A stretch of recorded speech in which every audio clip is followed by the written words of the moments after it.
안녕하십니까?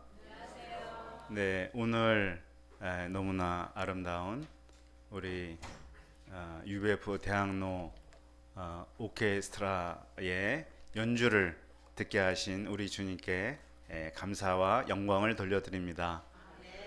앞으로 우리 UF 대학로 오케스트라 팀을 통해서 하나님께서 더 아름다운 연주를 하도록 해주시고, 또한 이 연주를 통해서 하나님의 영광이 계속해서 드러나는 그러한 일들이 계속 확장되어 일어날 수 있기를 기도합니다. 많은 분들이 또 이렇게 동참을 하시고 그래서 모임이 더 커지면 좋을 것 같습니다. 예. 아, 오늘 연주를 빨리 듣고 싶어서였는지 말씀이 조금 사회자님이 연주를 빨리 듣고 싶어가지고 뒤에 말씀을 조금 덜 읽었던 것 같아요. 괜찮습니다. 그래서 그 중요한 부분을 딱 뺐어요. 그래서 아마 메신저가 읽도록 남겨놓은 것 같습니다. 그래서 16절부터죠? 15절부터요? 예. 그러면 우리 15절부터 21절까지 우리 한번 여기 교독을 해보겠습니다. 우리는 본래 유대인이요 이방 죄인이 아니로되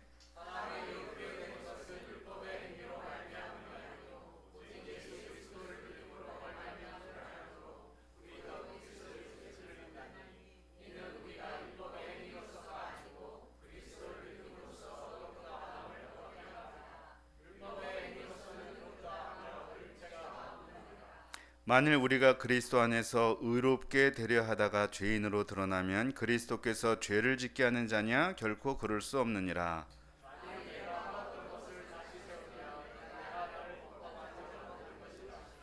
내가 율법으로 말미암아 율법에 대하여 죽었나니 이는 하나님에 대하여 살려 함이라.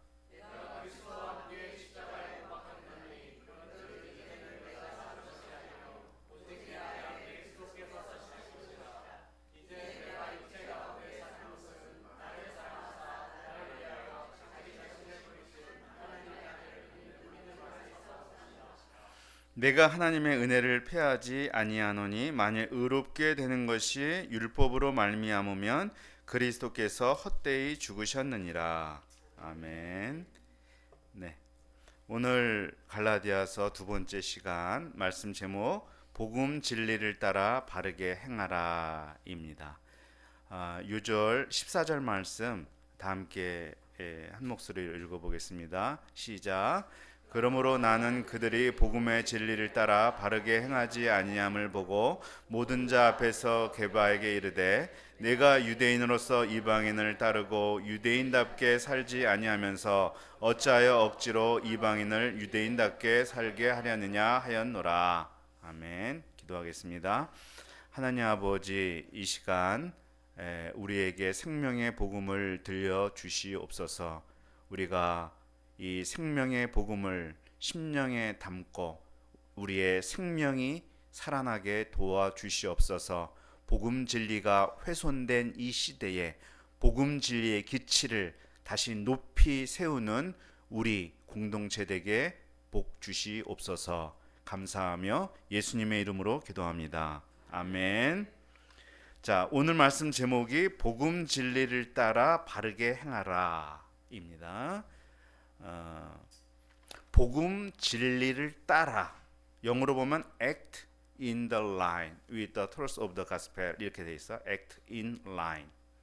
또 다르게 보면 walk uprightly 이렇게 돼 있습니다. 그러니까 똑바로 그 선을 따라서 똑바로 그 선대로 살아라, 이제 그런 말씀이에요. 우리가 게임을 할 때 이렇게 선을 그어놓고 게임을 합니다. 어떤 반대편은 이제 그 선 바깥으로 상대방을 밀어내려고 힘을 쓰고요. 또 안 밀어내려고 열심히 노력을 합니다. 그래서 선을 지키려고 그렇게 게임을 하죠. 마찬가지죠. 복음 진리의 선을 지키려고 거기서 벗어나지 않으려고 노력하는 그런 모습을 오늘 말씀을 통해서 우리 바울을 통해서 볼 수가 있습니다. 바울은 목에 칼이 들어와도 내 복음 진리의 선을 반드시 지키고자 했고 그것을 넘어가지 않고자 했습니다. 자, 우리는 무엇을 목숨을 걸고 지키고자 하는가 한번 생각해 보면 좋을 것 같습니다. 사람들은 보통 자기 가족, 자신이 평생 일구온 삶의 터전, 업적, 명예, 자존심 그런 것들을 목숨 걸고 지키고자 하는 것 같아요. 그래서 누가 건드리면 가만히 있지 않습니다. 목숨을 걸고 싸웁니다. 한 사건이 생각이 나는데요. 1992년에 유명한 LA 폭동 사건이라고 있었습니다. 우리 이제 젊으신 분들은 잘 모르겠지만 웬만한 분들은 아실 것 같아요. LA 폭동 굉장히 큰 역사적 사건이었죠. 경찰과 사법당국의 보호를 받을 수 없었던 한인들은 자경단을 조직해서 그들의 생명과 재산을 스스로 지켰습니다. 고국에서 군 복무를 한 경험이 있는 이주 한인들은 스스로 총과 수류탄으로 무장하고 각 상점과 집 옥상과 창문에서 이렇게 경계를 서고 스나이퍼가 돼가지고 LA 한인타운을 사수하는 그런 사진이 타임지와 전세계 이런 신문에 실리고 그랬었어요. 그때 그냥 백발백중이었다고 한국의 예비군의 저력이 세계에 알려졌던 그 사건이기도 했었습니다. 그때가. 왜 그렇게 목숨을 걸고 지켰어야 되는가? 그러지 않으면 내 가족과 우리가 일궈온 터전이 무너진다고 생각을 했었기 때문입니다. 나를 지탱하는 삶의 터전이 무너진다고 생각하면 누구나 분연히 떨쳐 일어날 거예요. 오늘 본문에서 바울은 자신과 자신의 삶, 자기 공동체를 지키는 그 선이 복음 진리의 선이었어요. 그렇기 때문에 이 복음 진리를 어찌하든 지키고자 사수하고자 하였습니다. 그는 복음 진리를 믿는 것에 그치지 않고 그가 믿는 복음 진리에 목숨을 걸었습니다. 복음 진리를 지키지 못하면 그가 지금까지 수고한 삶이 다 헛되고 예수님의 피로 사신받은 교회도 무너질 수 있다고 그는 봤던 것 같아요. 자, 복음 진리를 지키고자 최선을 다한 그의 삶이 어떠했는지 살펴보겠습니다. 2장 1절을 보면 14년 후라는 말씀으로 시작을 하는데요. 바울은 바나바와 디도와 함께 안디옥에서 예루살렘으로 올라갔다고 했습니다. 왜 올라갔냐 하면요, 이방 땅에서 벌어지고 있는 구원의 역사, 변화의 역사를 예루살렘 교회 성도들, 그 지도자들에게 이해시키기 위해서였습니다. 예루살렘은 사실 바울을 싫어하고 오해하는 유대 그리스도인들이 가득했던 곳입니다. 그들 중에 일부가 갈라디아 교회에 와서 당신들은 할례를 받아야 구원을 얻는다 하는 말을 하고 다녔었어요. 그게 지난 1장에서 나왔던 다른 복음에 관련된 이야기예요. 이런 사람들, 꼴 보기 싫을 텐데 이런 사람들을 직접 대면하여 본다는 것은 스트레스입니다. 보기 싫으면 만나지 않으면 되는데 그러면 문제가 해결이 될까요? 피하고자 하는 것이 사람의 마음이긴 하지만 바울은 피하지 않습니다. 피해서 문제가 해결되지 않죠. 오히려 만나지 않기 때문에 오해는 커지고 소통하지 않기 때문에 갈등과 마찰은 깊어집니다. 만나지 않고 소통하지 않기 때문에 호미로 막을 상황을 가래로 막아야 하는 상황이 연출되기도 하죠. 바울은 예전에는 사람을 만나지 않고 오직 하나님과 대면해야 할 때도 있었습니다. 아라비아 광야에서 3년 동안 그렇게 했죠. 그러나 그게 전부가 아니란 말이죠. 사람을 만나서 오해를 풀어야 할 때는 또 적극적으로 만나서 풀어야 합니다. 감정이 격해지고 다투는 한이 있어도 만나야죠. 목사님들은 어떻게 하십니까? 복음 진리를 지키려면 그렇게 해야 합니다. 바울은 부담스러운 사람을 만나는 이 자리에 이방인인 디도를 데리고 갔습니다. 왜냐하면 그가 이방 땅에서 벌어지고 있는 이방인 구원과 변화의 산 증인이기 때문이었어요. 그런데 어려움이 있습니다. 디도를 만나야 되는 이 유대 골수 그리스도인들이 그를 부정한 사람 취급하고 자기들과 교제하려면 먼저 할례를 받으라고 강요할 수 있기 때문이에요. 굉장히 예루살렘 교회 안에 있는 복음적이지 못한 분위기이죠. 그러나 여기 3절 말씀에 보면은 바울은 억지로 할례 받도록 하지 않았다라고 말씀을 합니다. 예전에 디모데는요 할례를 받도록 했어요. 바울이. 그것은 디모데는 유대인이었기 때문입니다. 유대인은 유대인의 전통과 문화를 따를 수가 있어요. 그런데 헬라인인 디도가 왜 할례를 받아야 됩니까? 만일 골수 유대 그리스도인들과의 마찰을 피하려고 디도를 할례 받도록 돕는다면 어떤 일이 벌어질까요?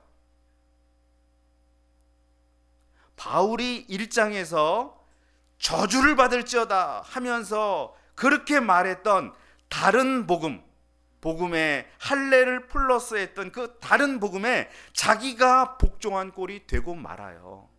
스스로 순수 복음에 죄를 뿌려 복음을 변질시키는 사람이 되는 거예요. 무엇보다 할례 없이도 구원받고 하나님 백성이 되었다고 기뻐하는 디도에게 여기 있는 사람들이 다 원하니까 좀 받아줘 하고 억지로 할례를 받게 했다면 디도가 받을 마음의 상처는 얼마나 클까요? 그것은 한 어린 영혼의 마음에 씻을 수 없는 상처를 주는 거예요. 바울은 절대로 그럴 수가 없었습니다. 내가 손해보고 내가 고생하는 한이 있어도 디도에게 상처 입히고 교회 정치의 희생양이 되게 할 수는 없었습니다. 여기서 아주 평범한 진리를 배웁니다. 바울은 목자고 디도는 양인데 목자는 양을 보호하고 살리는 존재입니다. 예수님도 선한 목자는 양들을 위해 자기 목숨을 버리거니와 말씀했어요. 양이 목자 뒤에 숨으면 숨었지 목자가 양 뒤에 숨는 경우는 없습니다. 양을 살리기 위해 목자가 죽는 경우는 있어도 목자가 살기 위해 양을 죽이는 경우는 없습니다. 그건 사꾼만 하는 거예요. 우리의 목자장 되신 예수님은 우리를 위해 자기 목숨을 들이셨습니다. 복음 진리를 지킨다는 건 말로 지키는 게 아니고 실제 양을 지키고 어린 영혼을 지키는 삶으로 나타나는 것입니다. 우리가 동역자들과 캔버스 영혼의 든든한 짝이 된다는 건 그런 의미예요. 우리 작년 수학회 때 배웠지만 성경에 요나단이 다윗을 자기가 죽을 때까지 지켜줬잖아요. 다윗은 얼마든지 자기의 원수가 될 수도 있었지만 요나단은 자기 죽는 날까지 다윗을 책임지고 방패가 되어 주었습니다.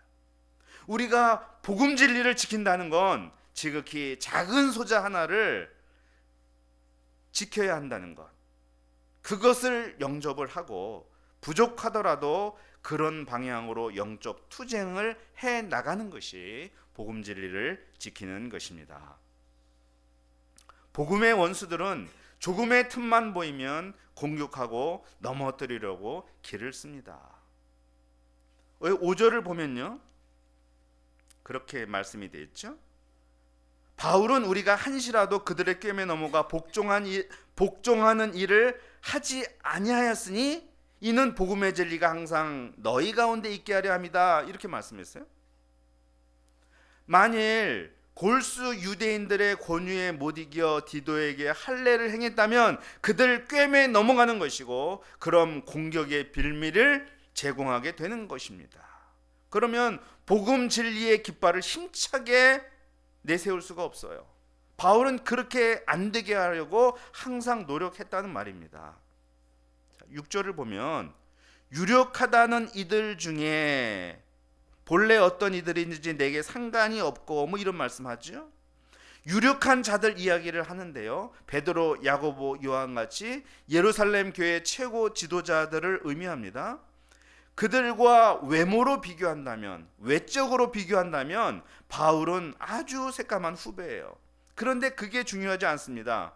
그는 이 유력한 자들이 자신과 상관이 없다고 말해요. 이것은 그들 무시한다는 말이 아니라 그들 눈치 보며 살아야 하는 관계가 아니라는 말이에요.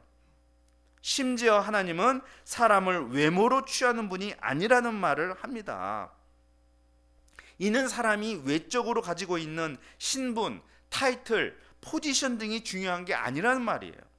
그런 것에 마음이 휘둘리는 사람이라면 복음 진리를 지키는 사람이 될 수가 없습니다. 복음 진리를 지키려면 상대방이 가지고 있는 외적 조건이 아무리 인간적으로 뛰어나고 압도적이라 할지라도 휘둘리지 않고 할 말을 해야 하는 거예요. 그것이 11절부터 나오는데요, 게바가 안디옥에 왔을 때였어요. 게바는 이제 베드로죠. 베드로가 안디옥에 왔을 때 일어났던 한 가지 에피소드를 소개합니다. 베드로는 안디옥에서 이방인들과 자주 함께 식사하며 교제를 했어요. 한두 번이 아니에요. 아주 맛있게 먹었어요. 그는 사도행전 10장 11장에서 백부장 고넬료를 영접하는 사건을 경험했었죠. 우리 배웠는데 거기서 하나님의 뜻이 무엇인지를 깊이 영접하고 이방인들과 함께하는 삶에 꺼리낌이 전혀 없었어요. 아주 복음 진리를 잘 알고 복음 진리 안에서 자유를 마음껏 누렸다는 걸 의미하는 거죠. 그런데 문제는 예루살렘에서 할례를 중시하는 이 유대 그리스도인들이 갑자기 방문했을 때 나타났어요. 그들이 들이닥치자 베드로는 기겁하고 얼른 그 자리를 피했어요. 마치 이방인과는 나는 어떤 교제도 하지 않은 사람처럼 시치미를 뗀 거예요. 그러자 베드로와 같이 있던 유대인들도 베드로처럼 행동을 해버렸고 그 중에는 바나바도 있었습니다. 자, 그러면 그들과 함께 식사하던 이방인들은 어떤 마음이 되었을까요? 에? 어떤 마음이 되었을까? 생각해봐요. 에? 이게 뭐지? 아니, 복음 안에서 차별이 없다며, 똑같다며, 부정한 게 없다며, 근데 왜 피해? 야, 그들이 믿고 우리가 믿는 복음은 다른 거야? 이게 뭐야? 내가 이렇게 차별하는 하나님 믿어야 돼? 별의별 생각이 다 들지 않겠어요. 이건 보통 일이 아니에요. 최고 지도자가 복음 진리대로 살지 않으면 이 악영향은 복음의 영향력보다 훨씬 크게 번지는 거예요. 바울은 이것을 보고 가만히 있을 수가 없었어요. 베드로가 선배고 목자고 최고 지도자, 그런 외모를 따질 때가 아니었어요. 복음 진리를 따라 살지 않을 때는 침묵해서는 안 되는 거예요. 침묵하면 더 큰 죄예요. 악을 방조하고 인정해 주는 거, 그거는 직접 공격하는 이 할레파 유대인들 행동보다 더 악한 거예요.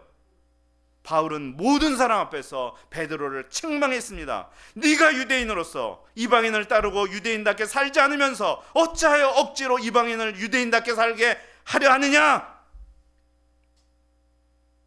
너도 유대인이면서 유대인으로 사는 게 그렇게 어려우면서 누구 보고 유대인답게 살려고 말하는 거야? 너도 제대로 못하면서 누구를 가르칠 수 있어?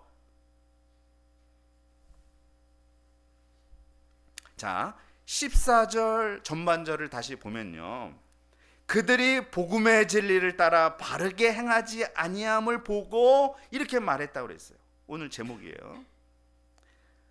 베드로가 복음을 모르는 게 문제가 아니었어요. 베드로는 누구보다 복음을 잘 알죠. 모르는 게 문제가 아니라 그 아는 진리를 따라 바르게 행하지 않은 게 문제였습니다. 상황이 괜찮을 땐 복음진리를 위해 사는 것 같았는데 상황이 어려우니까 복음진리를 따라 살지를 못했습니다. 근데 진짜 복음진리의 힘은 그때 나타나는 것인데 말입니다. 예수님을 보십시오. 예수님은 뭐라고 말씀하셨냐면은 친구를 위해 목숨을 버리는 게 가장 큰 사랑이라고 말씀하셨어요. 알았지? 가서 실천해. 그리고 끝나셨나요? 예수님은 말씀으로만 끝나지 않고 실제 친구인 제자들을 위해 나를 잡았으면 이들을 가게 하라. 자신이 체포당해 주셨고 대신 목숨을 십자가에서 버리셨습니다. 예수님은 자신이 길이요 진리요 생명이라고 선포하셨죠? 근데 선포하고 끝난 게 아니라 실제로 제자들의 발을 닦아주시고 십자가 죽음의 길을 가심으로써 길이요 진리요 생명인 것을 보여주셨어요. 그는 자신이 선포한 말씀을 따라 삶으로 진리의 가치를 입증하셨어요. 예수님은 복음 진리를 따라 사셨어요. 복음의 진리를 따라 바르게 행한다라는 말은 이 복음 진리라는 선에서 벗어나지 않고 그 선을 따라가는 것. 어떤 공격이나 유혹이 찾아와도 베드로처럼 좌우로 흔들리지 않고 그 길을 가는 것. 변화하는 상황 속에서도 한결같이 그 선을 지키고자 몸부림치는 것. 그거예요. 바울은 많은 것을 양보하고 타협할 때는 또 타협했어요. 사도행전 15장을 보면 믿음으로 구원받지만 그 음행과 목매어 죽인 것과 피 흘려 죽은 그런 재물들은 좀 피합시다. 이렇게 말하니까 좋아요. 받아들였어요. 오늘 10절에서도 보면 가난한 자들은 우리가 좀 생각해 줍시다. 좋아요. 같이 지킵시다. 받아들였어요. 복음에 어긋나지 않는 건 타협했어요. 복음의 본질에 벗어나지 않는 건 얼마든지 수용을 했어요. 그렇지만 할례가 구원을 주지 않습니다. 율법이 구원을 주지 않습니다. 선한 행위가 구원을 이루어주지 않습니다. 그것을 구원의 조건으로 넣을 수가 없습니다. 그것으로 희석을 시킬 수 없었어요. 결코 그럴 수가 없었어요. 비록 믿음으로 살다가 죄를 짓고 넘어진다 해도 그것 봐라, 율법이 없으니까 그렇지, 그런 소리를 듣는다 해도 그 부족해 보이는 부분을 율법과 선행으로 메꾸고 싶지 않았습니다. 그건 복음을 변질시키는 행위였기 때문입니다. 아무리 죄를 짓고 쓰러져도 과거로 돌아갈 수는 없었습니다. 거기엔 생명도 희망도 없었습니다. 정통 바리새인으로 살아온 자기가 누구보다 잘 알았습니다. 그래서 그는 뭐라고 말하냐? 19절에서 나는 율법에 대하여 죽었다고 말합니다. 이제 나는 과거로 돌아가지 않는다. 보지도 않고 붙잡지도 않는다. 그런 말이에요. 20절에서 뭐라고 말씀했냐? 그리스도와 함께 십자가에 못 박혔다고 말하는 건 율법과 전통을 따라 살던 과거의 바울은 이제 죽고 없다 하는 거예요. 그는 새로 태어났습니다. 그는 이것을 어떻게 표현했느냐? 이제 사는 것이 내가 아니요 오직 내 안에 그리스도께서 사시는 것이라고 표현을 했습니다. 나 아무개는 죽었다. 이제 나는 예수님의 완전한 임재로 살아간다. 이런 거예요. 코카콜라 좋아하시죠? 코카콜라의 초대 회장이 그런 말을 했다고 하죠.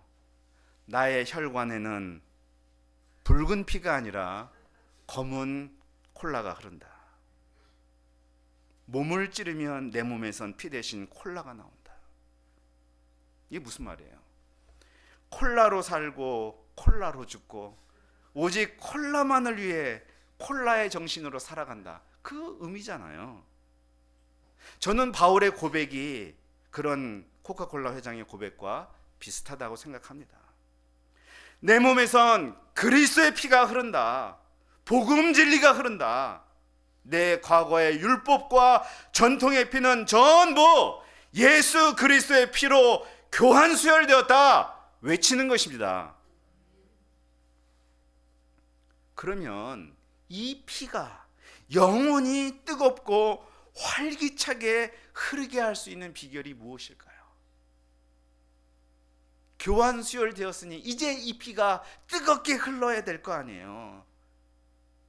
그 비결이 20절 하반절에 있습니다. 이제 내가 육체 가운데 사는 것은 나를 사랑하사 나를 위하여 자기 자신을 버리신 하나님의 아들을 믿는 믿음 안에서 사는 것이라. 나를 사랑하사 나를 위해 자기 몸을 버리신 예수님을 믿는 믿음으로 사는 것입니다. 사람이 살아가려면 계속 호흡을 해야 하는 것처럼 나의 영혼이 살려면 한순간도 예수님 믿는 것을 포기할 수 없다는 것입니다. 이렇게 믿음으로 사는 게 정말 하나님의 은혜임을 바울은 알았어요. 그는 이 은혜를 감당하고자 예루살렘에 그 얼굴 보기 싫은 사람들이지만 그래도 올라가서 교제한 거예요. 이 은혜를 감당하고자 디도에게는 결단코 할례를 행하지 않은 거예요. 이 은혜를 감당하고자 인간적으로는 힘들지만 베드로를 책망한 거예요. 그는 알고 믿는 복음의 진리를 머릿속에만 놔두지 않고 그것이 피가 되어 그의 삶을 힘차게 움직이도록 만들었습니다. 우리는 복음 진리를 따라 바르게 살아가고 있습니까? 여기 복음 진리를 따라 살아간 아름다운 이야기 한 편을 소개하겠습니다. 지금으로부터 약 130년 전 이야기인데요. 우리나라에 온 초창기 선교사님 중에 무어 선교사라고 있었습니다. 무어 선교사가 교회와 학교를 운영하는데 그 학교 학생 중에 봉출이라는 학생이 있었습니다. 어느 날 봉출이의 아버지가 열병에 걸려 생사를 오가고 있었습니다. 봉출이가 무어 선교사에게 우리 아버지 좀 살려달라고 해서 그 집을 가보니 충격을 받았습니다. 이게 사람 사는 곳인가? 봉출과 그 아버지는 박가인데 백정이었습니다. 백정마을을 처음 가봤습니다. 당시에 쌍놈도 결혼하면 상투를 틀 수 있었는데 백정만큼은 틀 수 없었습니다. 왜? 그들은 사람이 아니었기 때문입니다. 사람이 아닌데 치료해야 되나요? 무어는 재중원에서 근무하는 에비슨 선교사에게 부탁을 합니다. 재중원은 지금의 뭐예요? 서울대학교 병원 같은 거죠. 세브란스예요? 세브란스입니까? 서울대병원이 세브란스군요. 예, 재중원에 근무하는 에비슨 선교사에게 부탁을 합니다. 그는 고종을 치료하는 어의였습니다. 와서 좀 봐줘. 어의가 백정을 치료한다? 임금님 만진 손으로 백정을 만진다? 이거 있을 수 없는 일이었지만 그는 밤에 몰래 나와 백정 박가를 지극정성으로 며칠을 치료해 주었습니다. 그 일을 계기로 박가는 병에서 낫고 그 말할 수 없는 사랑에 감동한 그 아버지와 아들은 교회에 나와 세례받고 신자가 되었습니다.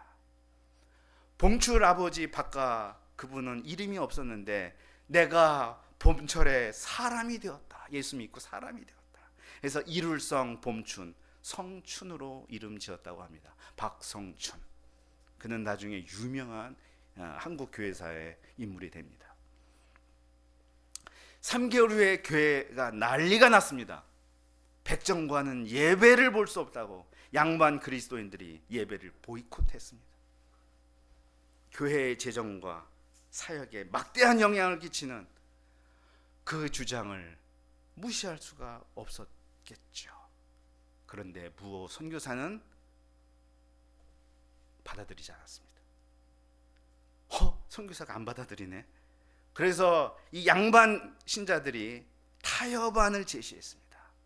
교회당을 나눠 양반이 앉는 자리와 백정이 앉는 자리를 구분해서 예배드립시다. 여러분이라면 이런 제안을 받으셨다면 어떻게 하시겠습니까? 받아들일 만하지 않습니까?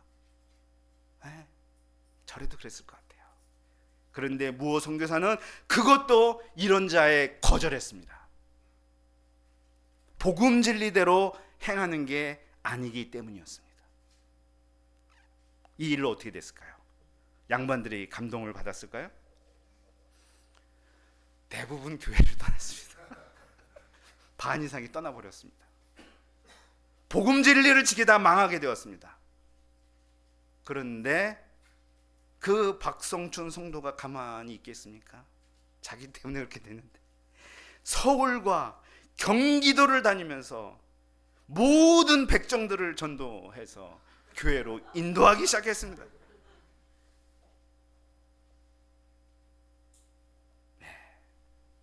한국의 기독교 부흥은 그렇게 100년 전에 시작이 되었던 것입니다. 백정도 사람이라는 생각, 임금을 만진 손으로도 백정을 만질 수 있다는 생각, 수많은 양반보다 한 사람 백정을 택한 결단, 그것이 오늘날 우리에게 복음 진리대로 사는 삶이 무엇인지를 가르쳐주는 울림이 됩니다. 복음 진리를 모르는 분은 복음 진리를 먼저 전해 들어야 되겠죠. 그리고 성령의 도우심으로 복음 진리를 영접하는 일이 일어나야 될 것입니다. 그러나 그게 끝이 아니죠. 그 다음이 중요합니다. 그 복음 진리를 따라 살아가야 합니다. 복음 진리의 그 선을 지킬 때 복음 진리는 내 삶과 이 세상 속에 더 힘있게 작동하여 하나님 나라를 확장해 나갈 것입니다. 어떤 손해가 오더라도 디도 한 사람의 방패가 되어주고 어떤 난처함이 생겨도 베드로를 올바로 꾸짖을 줄 아는, 그렇게 해서 복음 진리를 지키고자 했던 그 거룩한 사도 바울의 열망이 오늘날 우리 대학로 공동체의 열망이 될 수 있기를 기도합니다. 기도하겠습니다.